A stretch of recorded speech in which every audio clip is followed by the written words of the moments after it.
Dat eerste familiesbuch, 1. Mose kapitel 5. Dit is dat buch van Adam zijn Nachkommen, als Gott den Menschen mögt hij so, als Gott wir. 1. Mose kapitel 5 vers 1. Hier is een raadsel. Wel is dat mogelijk, dat de mens, wat naar de schrift nu het längste geleefd heeft, is eher gestorven als zijn vader. In diesem Kapitel sind Adam seine Nachkommen durch Zet abgeschrieben. Wenn einer du bloß ein Bett so überlässt, da fragt einer sich vielleicht, was das möchte bedeuten haben, dass das in der Bibel nicht gekommen ist. Ich las wat Jahren eine Uitlegung von den Nummern in diesem Kapitel von Dr. Chuck Missler. Der hat die Meinungen von diesen Nummern gestudiert und aufgestellt. Und dort gibt dann eine besondere Meinung. Was meinen die Nummern dann? Adam meint Mensch. Zet, dat meint hergestellt oder gegeft. Einasch, dat meint stofflich.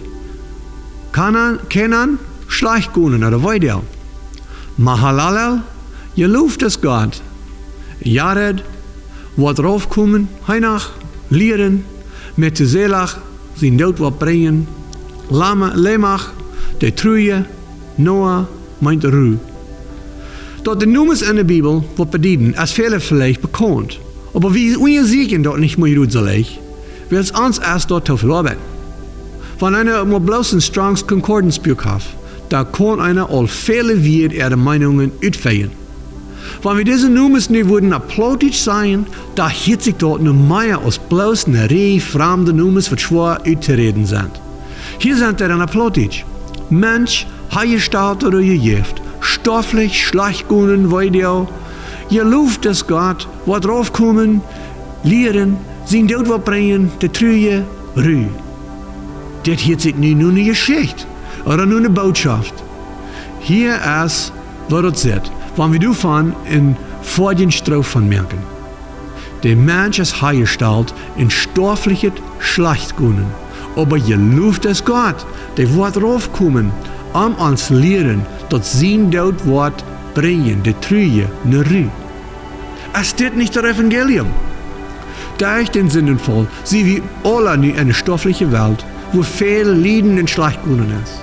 Aber Gott, in seine große Liebe für uns, schickt seinen einzigen Sohn, uns zu lehren, dort wann wir in unsere eine Kraft und nicht kennen geraten worden, aber dort durch sein Tod können wir erreicht worden und Ruhe für unsere Treue und Meide soll fehlen.